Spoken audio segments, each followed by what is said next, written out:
the previous lecture, what did we talk about? We talked about, we did a recap on the basic building blocks of programs, and then we said how we can use, we kind of informally looked at the arrays and the recursive data structure, and we looked at some programs which can operate on these two data structures.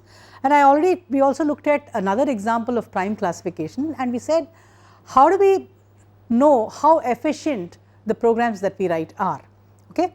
And we just did, we informally said why checking up to the square root of n for prime classification is more efficient, primarily because it runs fewer times through the loop, that is what we saw.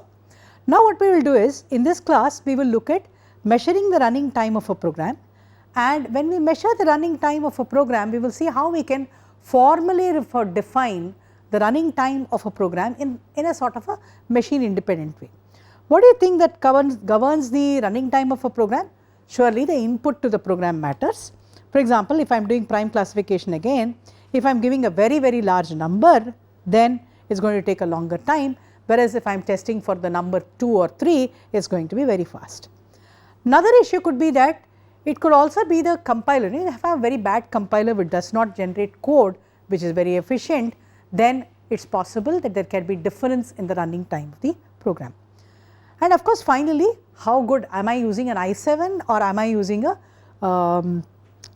ordinary Pentium machine, and so on and so forth. The MIPS of the machine can also decide how efficient your program is going to be.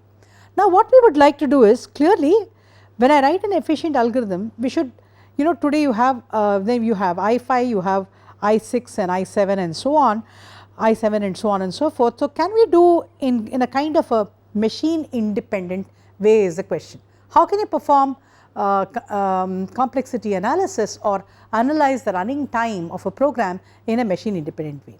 And sometimes, for example, depends upon the another input is, we talked about the input matters. Let me give you an example.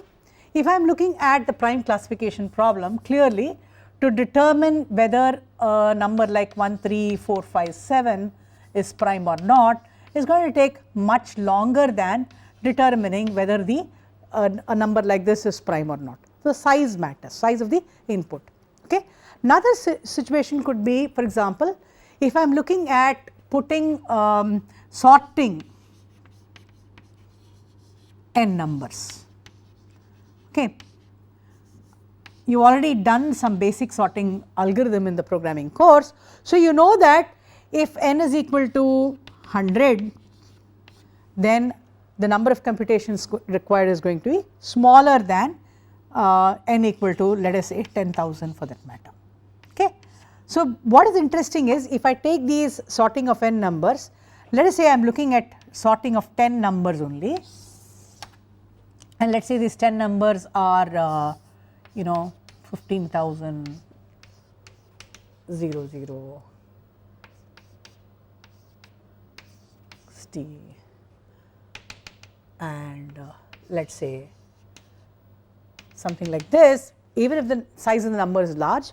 On the other hand, if I have 10,000 numbers to be sorted and numbers are 2, 4 or they are all single digit numbers or double digit at most and no more than that, the repeated numbers, so on and so forth.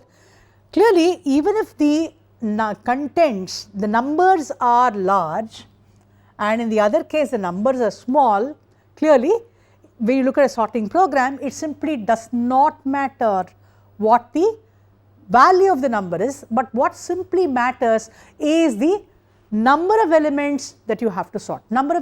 If I am sorting, for example, I am going to use an array for sorting, and it is going to depend upon whether n is 100 or n is equal to 10,000.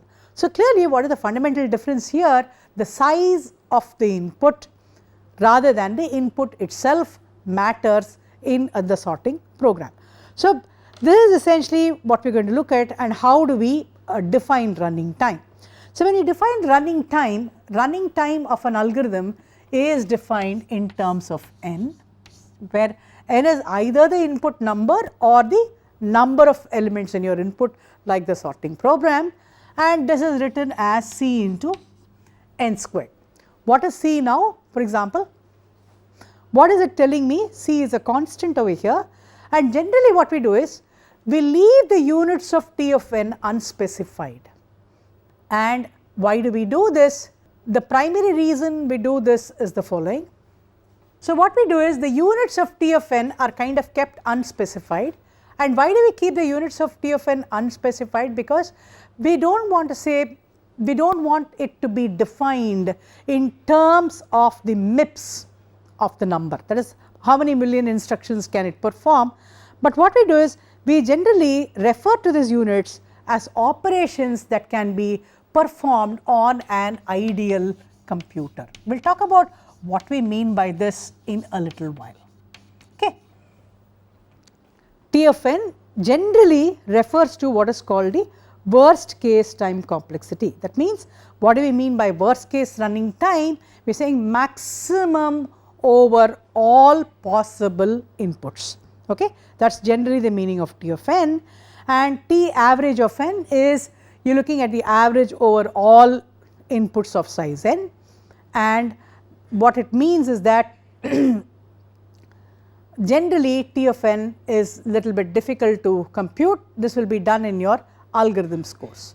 Next, what we will do is I will just give you a very brief overview of the kind of notation that I am going to use as part of the data structures course. You will use more formal notation. There are what we need as part of this course.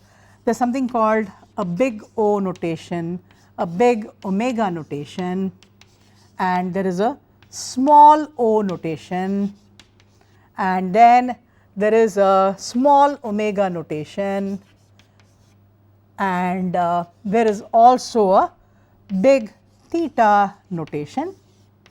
Okay. All these details you will learn in the next course on algorithms. So, what I am going to do is I am just going to talk about the big O and big omega notations, which are useful for the analysis in this particular course. Okay. So, what does it mean? T of n is equal to big O of n squared means what? There are constants C and n naught such that for n greater than or equal to n naught, T of n is less than or equal to C n squared. What is the meaning of this now? Let us take n squared, and let us take C equal to 1 for that matter. Okay. Then what do we have? 0, then we have 1, and let us say this is 0, 1, 2, 3, 4 and so on. Then if this is n over here, for 0 it is 0, for 1 it is 1, and for 2 it becomes 4. So, this is let us say 0, 1, 2, 3, 4 for example. It becomes like this. So, basically the curve is not linear, but it is kind of quadratic the way this function grows. What is the meaning of it? If I have T of n, what it tells me is that this is like a bound. So, this here I have chosen C equal to 1. What it tells me is when T of n is less than or equal to C n squared, if T is something like this, then it tells me that the running time of the given program is going to be bounded by this curve. I have taken a special case where C equal to 1, but in general it can be any constant C. Okay? And it tells me that for a particular n naught, what do we mean? N greater than or equal to n naught and a particular C, if this is T of n, then T of n is guaranteed to run in less than or equal to that C of n squared time. So, it is a very, very important point over here. So, when then T of n is written as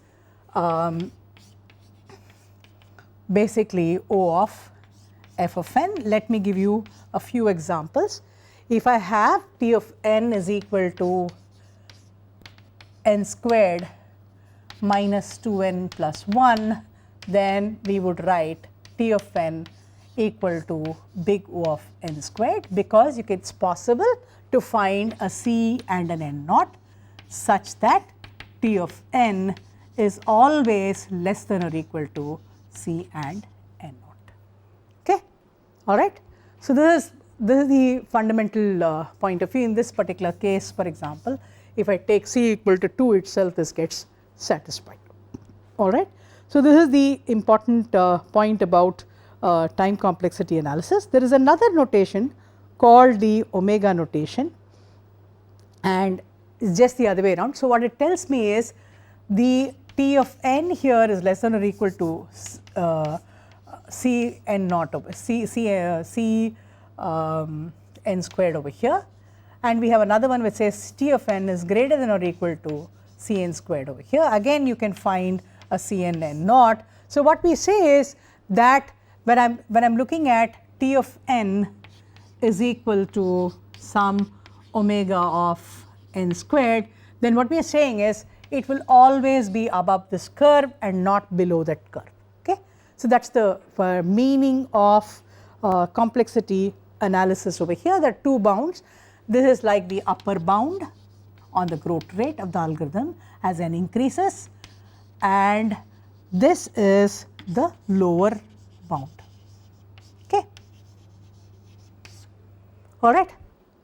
There are stricter notations like the theta n small and looser notations like the looser bounds like the small o and small omega. All this you will learn in your algorithms course.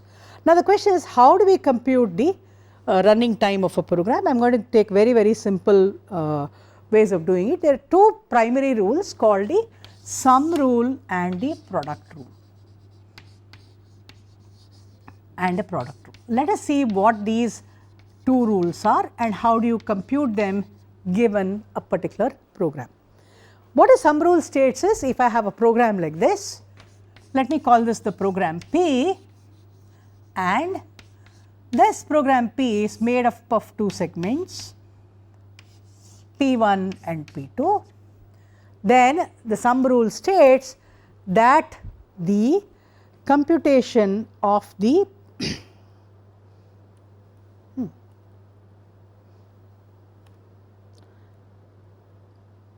what it tells me is, if the compute time for program P1 is T1 of f of n and the compute time for T2 is T2 of f of n, then it says the running time for the entire program P is the max of this, max of T1 of n and T2 of n. Okay. This is what the sum rule tells us. All right.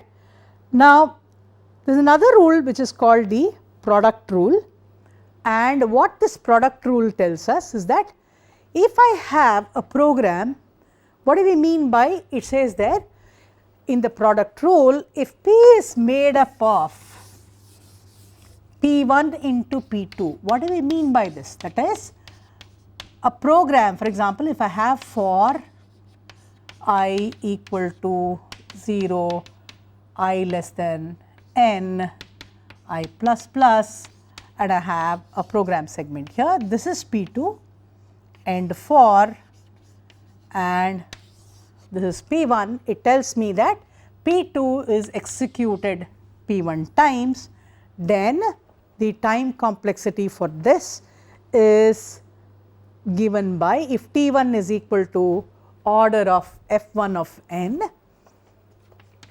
T1 of f of n, let us say, and P2 is T2 of f of n and T1 is g of n, then the overall time complexity for the program is T of f of n into g of n. Okay? That is what it tells us. Let us look at with an example in the next lecture.